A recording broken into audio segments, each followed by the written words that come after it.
नमस्कार, आप देख रहे हैं एनएमएफ न्यूज। मैं आपके साथ शबनम और मेरे साथ हैं मेरे सहयोगी अभिषेक। इजराइल ने आधी रात ईरान पर ताबड़तोड़ वार किया है, उसके परमाणु ठिकानों को तबाह कर दिया। लेकिन इससे बीच बड़ी खबर यह सामने आई है कि जम्मू कश्मीर को सेना ने चारों तरफ से घेर लिया है, यानी जम्मू कश्मीर में हाई अलर्ट जारी कर दिया गया है। और सबसे ज्यादा निगरानी जो शिया समुदाय वाले इलाके हैं, जहां आबादी शिया समुदाय की ज्यादा है, वहां पर सेना ने अपनी गश्त बढ़ा दी है। उन इलाकों को छावनी में तब्दील कर दिया गया है। वजह यह है कि कहीं ईरान इजराइल का जो युद्ध छिड़ा हुआ है उसका प्रभाव जम्मू कश्मीर में ना पड़ जाए, उसकी आड़ में आतंकवादी कोई यहां हरकत ना कर दे, या फिर शिया समुदाय के लोग जो हैं वो इजराइल के हमले से आहत होकर यहां प्रदर्शन शुरू ना कर दें, तो स्थिति बिगड़े ना, इसके लिए सेना ने मोर्चा जम्मू कश्मीर में पहले से ही संभाल लिया है। अभिषेक, अब इजराइल ईरान में युद्ध चल रहा है, चारों तरफ से हाहाकार दोनों में मचा हुआ है, लेकिन क्यों जम्मू कश्मीर को पूरा छावनी में तब्दील कर दिया गया है? देखिए, वो तो चीज उस पर बात करेंगे, लेकिन उससे पहले आप एक बात समझ लीजिए कि भारतीय सेना, राष्ट्रीय rifles, BSF, CRPF, Jammu Kashmir police, ये सब मिलकर रॉ आईबी, मिलिट्री इंटेलिजेंस, ये सारी जो एजेंसियां हैं, ये मिलकर जम्मू कश्मीर को सुरक्षित रखने का काम करती हैं। लेकिन जिस तरीके से 22 तारीख में पहलगाम का अटैक हुआ वो आपने देखा, उसके बाद किस तरीके से हमने जो ऑपरेशन सिंदूर 7 मई के दिन किया, और उसके पलटवार में 8 तारीख को जिस तरीके से पाकिस्तान ने पलटवार किया, आपने देखा कि एक साथ सैकड़ों ड्रोन्स उसने भेजे थे।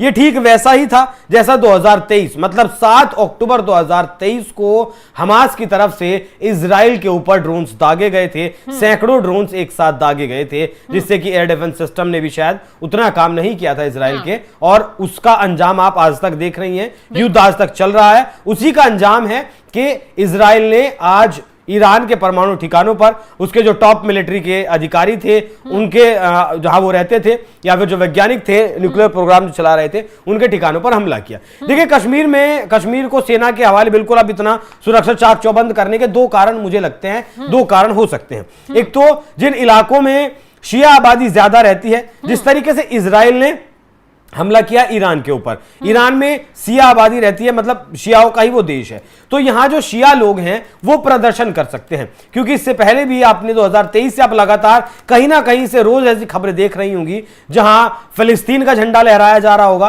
फिलिस्तीन के समर्थन में लोग मार्च कर रहे होंगे या फिर प्रदर्शन कर रहे होंगे।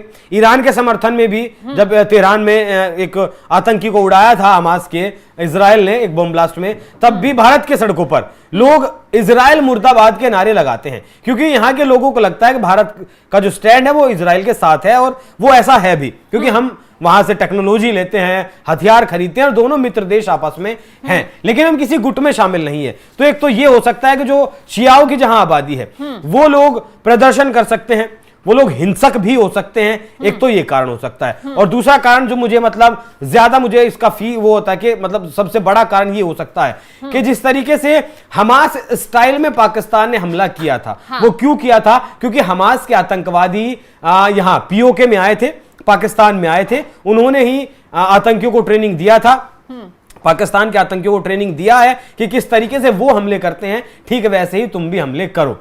अब हो सकता है कि फिर से कुछ और पाकिस्तान के आतंकवादी प्लान कर रहे हो, क्योंकि जिस तरीके से 160 से ज्यादा आतंकवादी हमने ऑपरेशन सिंदूर में मारे, पाकिस्तान के लगभग 12 एयरबेस हमने तबाह किए, कमांड सेंटर जो एयरबेस का था वो हमने तबाह किया, किराना हिल्स में जो परमाणु का उसका संयंत्र था उसका एंट्री पॉइंट और एग्जिट पॉइंट को जिस तरीके से हमने ध्वस्त किया। उसके बाद पाकिस्तान कुछ बड़ा प्लान कर सकता है, पाकिस्तान कुछ और मतलब कितना बड़ा किस तरीके का प्लान कर सकता है वो नहीं हम जानते हैं, वो हमारी एजेंसियों का काम है, लेकिन कुछ उसके आतंकियों को वो फिर से भेज सकता है, उनके द्वारा कुछ प्लान कर सकता है, और हमास स्टाइल में वैसे करवा सकता है। तो और हमास किसका प्रॉक्सी है? हमास इजराइल का ही, वो माफ कीजिएगा, हमास ईरान का प्रॉक्सी है। और वो जो शिया आबादी जम्मू कश्मीर में है, कहीं ना कहीं अगर वो उनके इन्फ्लुएंस में आती है या वैसा कुछ होता है, तो जम्मू कश्मीर की जो स्टेबिलिटी है उसे शायद खतरा हो सकता है। शबनम, बिल्कुल, जिस तरीके से पहलगाम आतंकी हमले का बदला लिया, पाकिस्तान की कमर तोड़ी गई, तो पाकिस्तान ने भी कहीं ना कहीं मुस्लिम कार्ड खेलकर कुछ मुसलमानों को बरगलाने की कोशिश की कि देखिए कैसे हिंदुस्तान की तरफ से मिसाइलें दागी गई, हमारे आम लोगों को निशाना बनाया गया, मुसलमानों के साथ खिलवाड़ किया गया।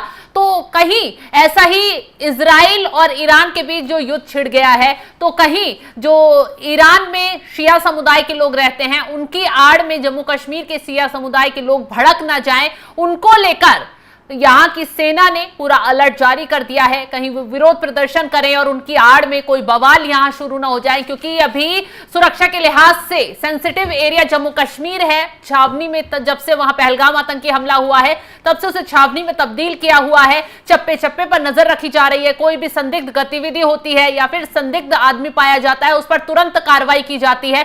तो ऐसे में मोदी सरकार कोई लापरवाही नहीं बरतना चाहती है। इसी को देखते हुए जम्मू कश्मीर में अब अलर्ट जारी कर दिया गया है।